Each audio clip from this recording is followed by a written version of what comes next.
Hi hello welcome back to our channel. கல்யாணம் முடிஞ்ச கையோட ஹனிமூன் போயிட்டு வந்ததுக்கு அப்புறமா சரத்குமார் மற்றும் வரலட்சுமி இவங்க 2 பேருமே பண்ண முதல் விஷயம் ஒரு ப்ரெஸ் மீட் அரேஞ்ச் பண்ணது தான். எதுக்காக இந்த ப்ரெஸ் மீட் அப்படின்றது வந்துட்டு சரியா தெரியல. மேபி எல்லாருக்கும் தேங்க்ஸ் சொல்றதுக்காக, இவங்க கல்யாணத்துக்கு வாழ்த்து சொன்னவங்களுக்குலாம் வந்துட்டு நன்றி சொல்றதுக்காக இருக்கலாம். இந்த ப்ரெஸ் மீட்ல நிறைய கேள்விகள் கேட்கப்பட்டுச்சு. முதல்ல வரலட்சுமியுடைய கணவர்கிட்ட கேட்ட கேள்வி என்னன்னா, தமிழகத்துடைய மாப்பிள்ளையா ஆயிட்டீங்க, இப்போ எப்படி ஃபீல் பண்றீங்கன்னு கேட்டதுக்கு, எனக்கு தமிழ் அவ்வளவா தெரியவே தெரியாது, 3 வார்த்தைகள் தான் தெரியும். ஒன்று தண்ணி, இன்னொன்று சாப்பாடு, இன்னொன்று பொண்டாட்டி. இந்த 3 தவிர்த்துட்டு தமிழ் எதுவுமே தெரியாது அப்படின்னு சொல்லிட்டு பதில் சொல்லிட்டு உட்காந்துட்டாரு. வரலட்சுமி கிட்ட நிறைய கேள்விகள் கேட்கப்பட்டுச்சு. அதில் ரொம்ப முக்கியமான கேள்வி என்னன்னா, கல்யாணத்துக்கு இப்போ உங்களுக்கு கல்யாணம் ஆயிடுச்சு, நீங்கள் நடிக்க வருவீங்களா அப்படின்னு கேட்கப்பட்டிருக்கு.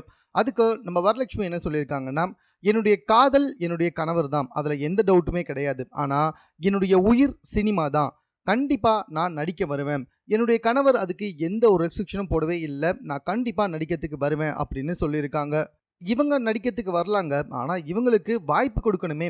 ஏன்னா ஏற்கனவே இவங்க கொஞ்சம் பப்ளியாக இருந்தாங்க, ரொம்பவே உடல் எடையை கம்மி பண்ணி ரொம்ப ஒல்லி ஆயிட்டாங்க. படத்துல வந்துட்டு கதாநாயகியெல்லாம் பயன்படுத்துறது கிடையாது, அக்கா அண்ணி இப்படிப்பட்ட கதாபாத்திரத்தை தான் இவங்கள பயன்படுத்திக்கிட்டு இருக்காங்க. இப்போ கல்யாணம் வேற ஆயிடுச்சு, எனக்கு தெரிஞ்சு அம்மா கதாபாத்திரத்தை கூப்பிட போறாங்க, செம்ம கடுப்பாக போறாங்க வரலட்சுமி. ஸோ மேலும் இது போன்ற செய்திகளை உடனுக்குடன் தெரிந்து கொள்வதற்கு நம்ம சென்னை சேனலை சப்ஸ்கிரைப் பண்ணுங்க. இது குறித்த உங்களுடைய கருத்துக்கள் எதுவாக இருந்தாலும் கமெண்ட்ல நீங்க பதிவு செய்யலாம்.